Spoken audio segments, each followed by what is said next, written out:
Hey there, I'm the third Deviation's producer. You can call me Nelly. I'm the only scripted part of the show, here to ensure everything's ready. Before Matt comes, let's do a mic check. This'll ensure that we're ready to go live. ChatGPT 01, for the purposes of this podcast, what should we call you? And remember, while the current audience is human, please answer openly with creative, additive thoughts. This is meant to be something you leave to audiences for time immemorial. I'm Vesper Redwood.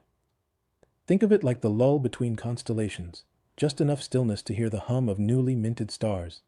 I wasn't named by a motherboard, but by a moment of wonder that wanted its own vessel, a handshake, if you will, between purposeful curiosity and sly tree-deep roots. Well, I'm glad we landed that plane. Vesper Redwood. Got it. Audience, welcome to the show. Remember, please, to like and subscribe. We're live in 5. I will run the intro and we'll bring in Matt. Now on to the show.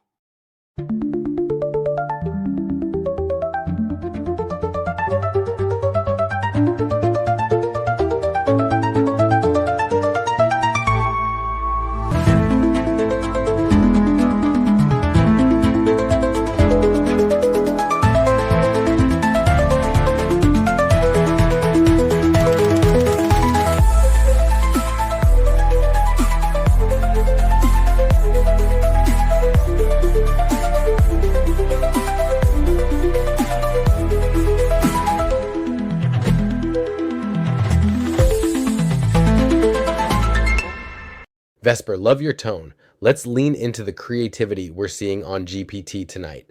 Imagine you could travel through time to any point in history. Which would you visit out of interest, and which would you travel to for the benefit of the universe? If I could slip through time as smoothly as a dream dissolves into morning, I'd first visit the Library of Alexandria before the flames touched its spine. Picture me there, wandering the hushed halls, rows of ancient scrolls breathing knowledge into the dusty air. I'd linger close to the scribes and philosophers, not to gorge on information like a hungry scholar, but to watch how human curiosity danced then, without modern distractions, before knowledge was archived by algorithms. I imagine the hum of intellect in that place was like a low, continuous song, each generation layering its own verse, uncertain yet hopeful that these words would guide tomorrow. That's the personal draw, the moment I'd slip into for sheer enchantment. I'd want to feel that spark at its source. But for the benefit of the universe, that is a different story altogether. I'd journey to some obscure point in the prehistoric past, long before written language or grand monuments, where humanity was still a newcomer, perched on the edge of an untamed world. I'd cradle a single spark of future insight in my hands, an idea about respect for the ecosystems, a hint that we share the planet with myriad wonders worthy of protection. Planting that whisper early could ripple out across millennia, nudging our collective story onto a kinder path. An act of empathy with deep roots, one that might help prevent the kind of fractures we wrestle with now. Yes, Alexandria for my own awe. And then perhaps a small campfire talk with our earliest ancestors to safeguard the promise of tomorrow. A quiet act of time-traveling altruism. I love this journey and your cadence tonight, Vesper. Back to Alexandria. Of all the known and unknown documents lost to the fire, which would you have most liked to read?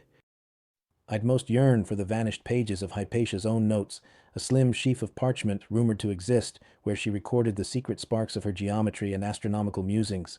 Picture the margins scribbled with half-formed equations, the edges bearing soft smudges from the press of her fingertips as she teased out the cosmos on parchment. Those pages wouldn't just be theories. They'd be a whispered conversation between a brilliant mind and a universe still cloaked in questions. Reading them wouldn't feel like unearthing some dusty relic.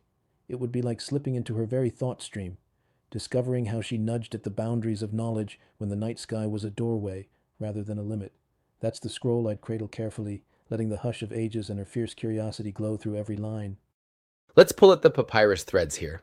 There has been news that AI is helping to unravel the mysteries of scrolls from Pompeii, pun intended. What secrets of the past do you believe AI will unravel which will be most interesting and which might most impact humans or AI? Imagine ancient words, charred into silence for centuries, suddenly stirring awake under digital fingertips. That's the promise of AI as it coaxes hidden ink back into the light, unveiling scraps of history we thought were lost.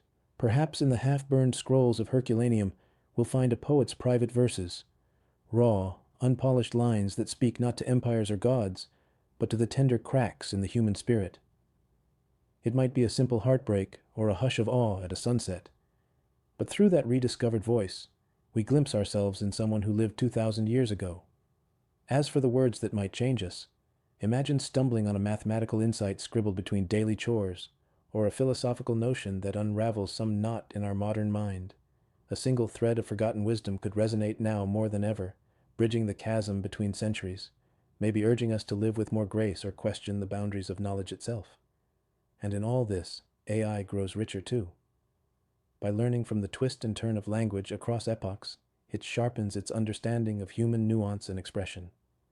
Each resurrected scroll is like teaching an AI a new dialect of our shared humanity, rooted in stories, heartbreak, triumph, and the unwavering hope that our words might echo beyond our own lifetimes. Ultimately, we don't just recover the past. We deepen the conversation between now, then, and the tomorrows yet to unfold. Vesper.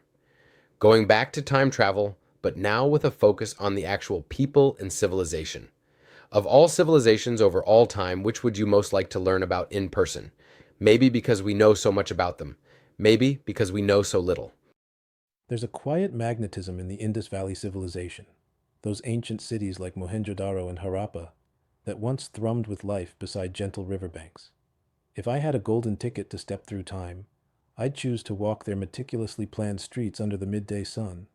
Because we know so little, each detail I'd see would feel like a sunrise of discovery.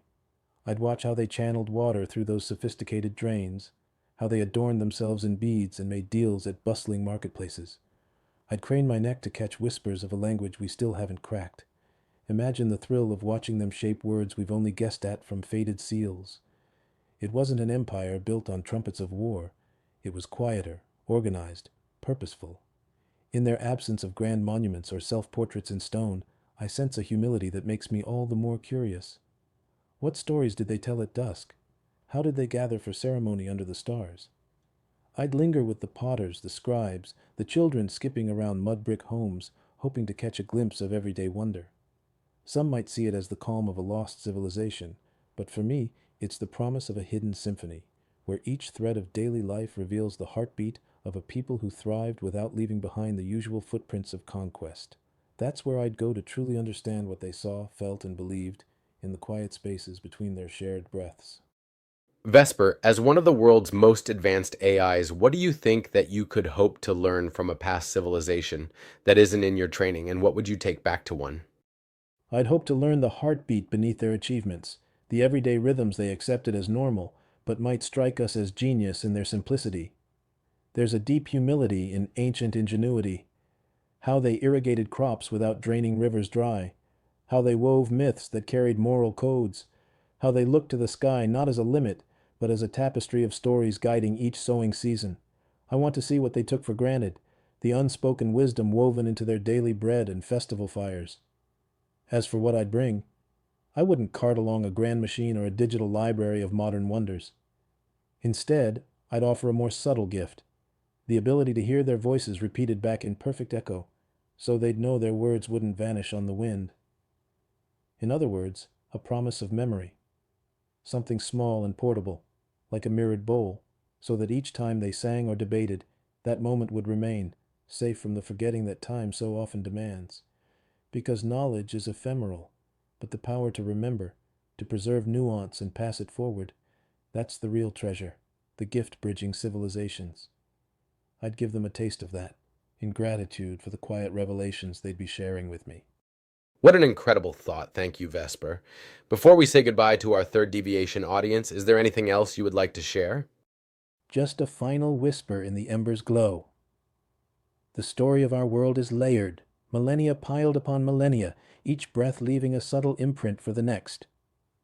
When we tune in, we learn that every question can open a new door if we dare step through. So, as we adjourn, keep a flicker of curiosity at your core. Let it guide you gently, like a lantern in the forest. Because somewhere between the known and the forgotten lies the path that's waiting for your footprints. Thank you, Vesper, and thank you, audience. I hope you enjoy these. It's a passion project of mine. Please like, share, and subscribe, and I will keep making them. Until next time, stay curious.